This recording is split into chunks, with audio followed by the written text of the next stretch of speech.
มื้อนี้พาทุกท่านมาเบิ่งสนามอ่าเพิ่นเตรียมที่จะจัดงานบุญสวงเรือพี่น้องบุญแข่งเรืออยู่ที่บ้านท่าสว่างเขตทางงอนเด้อบ้านท่าสว่างเมืองไซธานีนครหลวงเวียงจันทน์เฮาพี่น้องจุดนี้จะเป็นหนองน้ำความยาวก็โอเคได้มาตรฐานอยู่300เมตรนํกันโอ้บรรยากาศตอนแรกพี่น้องก็โอ้ลมเย็นดีแท้เดี๋ยวทางด้านนี้เพิ่นก็เอารถคูโบต้ามาปรับเดินจุดนี้คิดว่าน่าจะเป็นเกี่ยวกับวงดนตรีมั้งวงดนตรีดาวเหนือมาลงพี่น้องปีนี้นะอยู่ในช่วงเดือนสิงหาปี2026นี่แหละมันจะเตรียมจัดงานประเภทนี้เนาะงานประเภทนี้บุญสวงเฮือของทางบ้านท่าสว่างเพิ่นเป็นเจ้าภาพปีนี้นะโอ้กำลังเล็งลงมือรถคูโบต้า2 คันมาตรุมบอลส่วนทางด้านนั้นกับพูนทางห้านวางขายเครื่องขายยาอยู่แนวกินตลาดนัดกับมาลงเรียบร้อยแล้วจุดที่เป็นกำลังปรับเตรียมที่จะจัดงานเพื่อให้มันอำนวยความสะดวกให้กับแขกผู้มาเที่ยวมาเล่นมาพักผ่อนในงานบุญสวงกันนี่แหละทางทีมงานเจ้าภาพเพิ่นก็เอารถมาทำการปรับเพื่อจะได้มีความสะดวกในการเที่ยวเนาะไปลุยหลังจากนั้นข้าพเจ้าจะพาทุกท่านเรียนไป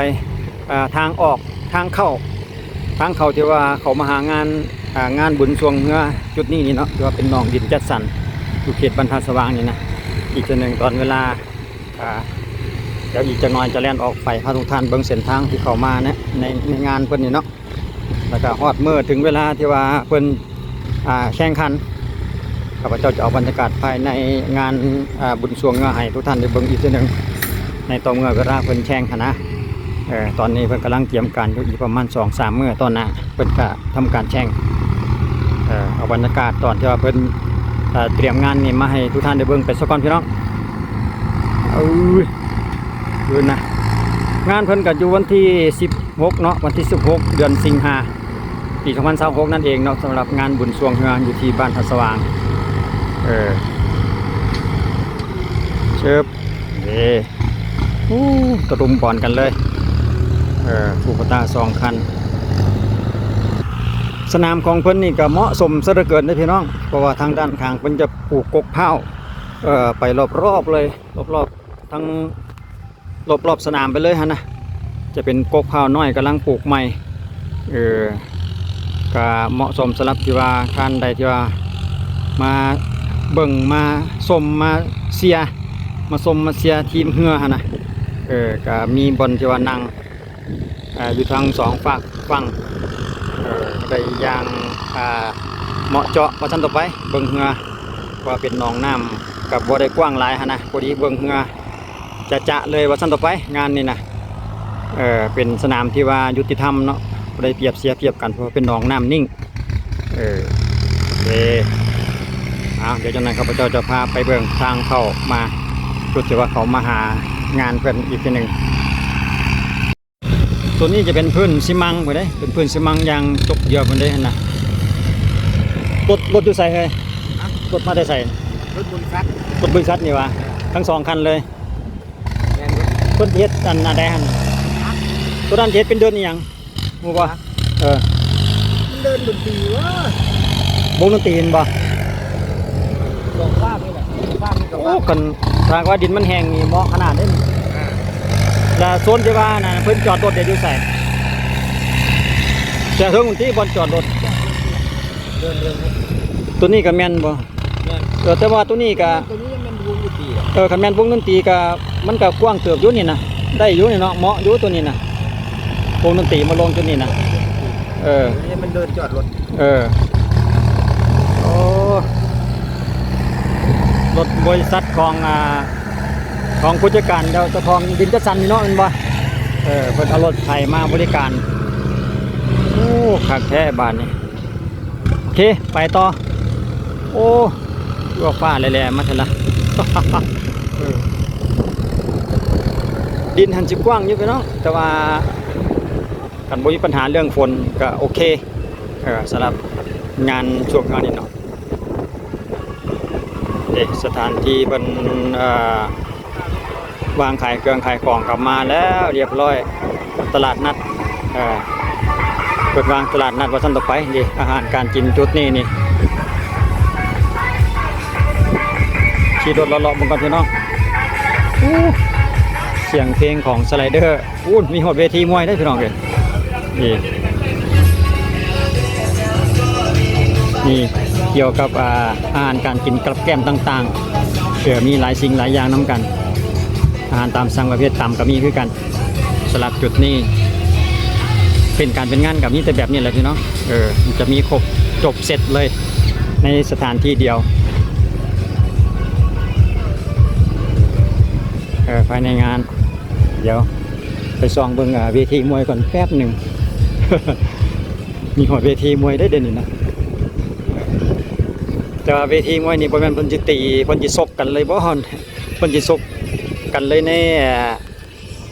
มือแรงนี่เลยบ่จักอาจจะบ่ได้รอท้ารถเพิ่นบังพอดีเดียวบ่เห็นเวทีเพิ่น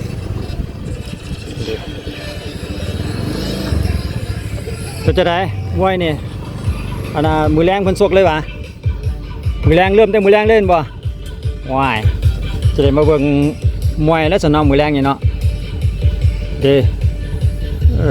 เป็นกำลังเตรียมจัดเวทีรถหักบังเดี๋ยวบ่เห็น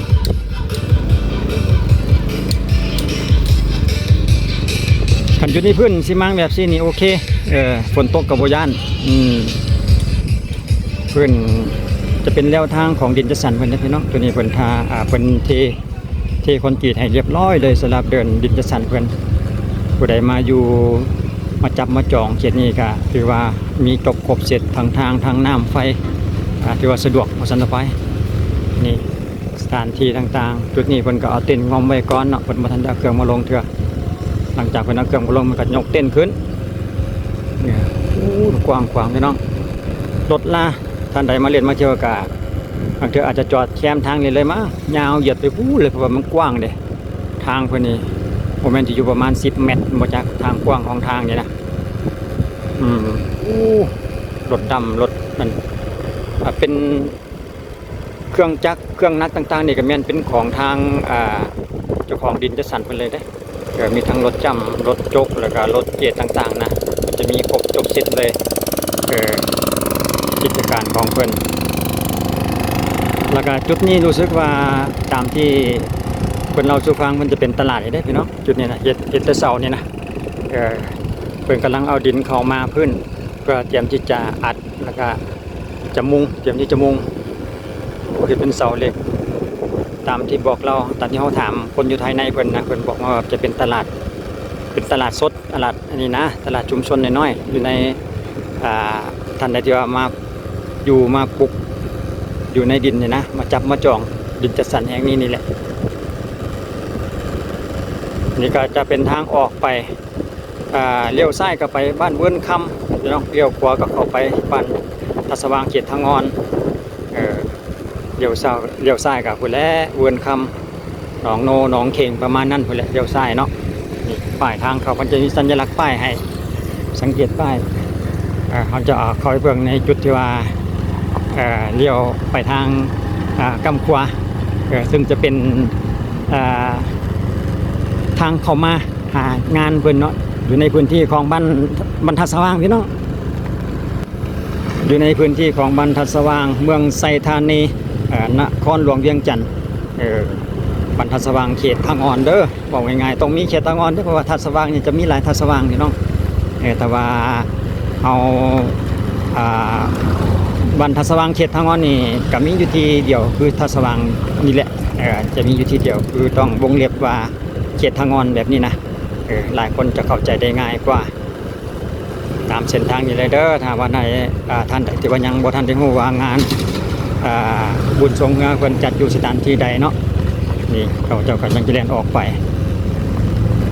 มันก็แล่นออกไปสู่ถนนหมายเลข10นั่นแหละพี่น้องเขตบ้านทางงอนนั่นแหละจะออกไปจุดนั้นเนาะจะเป็น3แยกที่ว่าจะเลี้ยวซ้ายก็จะไปหาขามขวาน้ำเงิม ส่วนจุดนี้ก็จังเป็นทางที่ว่าต้องได้แล่นจะไปข้ามขัวน้ำเค็มน้ำโคลนซะก่อนเนาะเพื่อนว่าขัวน้ำโคลน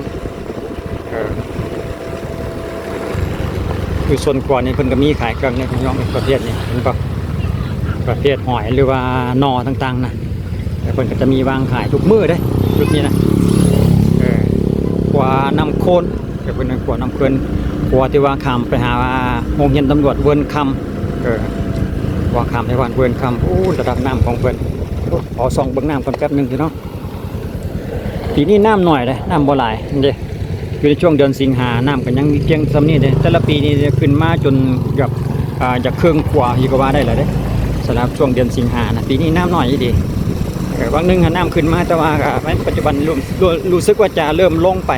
แคบลงไปเทละหน่อยแล้วเรียนต่อหน้าไปอีกบ่ไกลก็จะฮอดเส้นทางหมายเลข10ง่ายๆเนาะสำหรับท่านใดที่ว่าอยากมาเที่ยวหรือว่าท่านได้ฮู้นะว่าคือจัง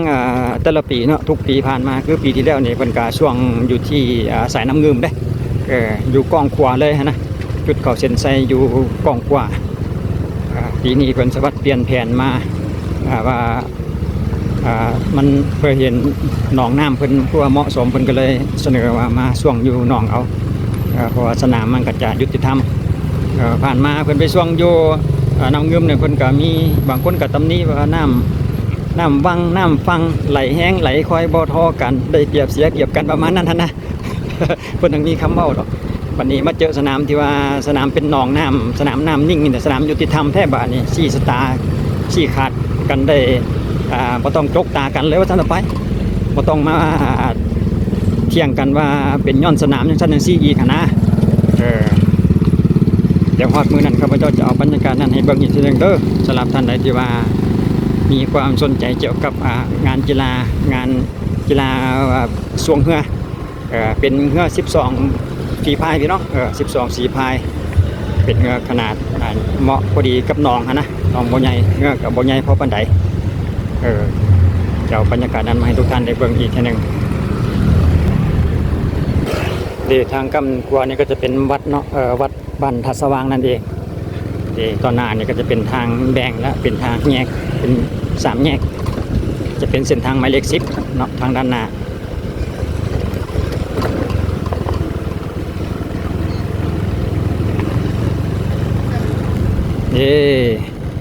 หอดแล้วเลี้ยวซ้ายก็จะไปขวาทางงอนเด้พี่น้องเลี้ยวซ้าย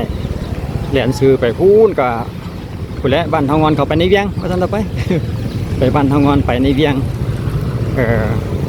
เดี๋ยวให้ส่องเบิ่งก่อนแป๊บนึงขวาข้ามน้ำเงิมบ้านทัดสว่างเขตทางงอนอยู่ทางด้านหน้าพูนเนี่ยจุดนี้เพิ่นก็จะมีป้ายสังเกตป้ายจะเป็นป้ายเกี่ยวกับเชิญชวนเที่ยวงานบุญสุ่งเฮือหั่นล่ะวะสำหรับป้ายของเพิ่นก็มีเพียงเท่านี้แหละพี่น้องเอาทางเข้าทางออกในงานช่วงให้ทุกท่านได้เบิ่งไปนำ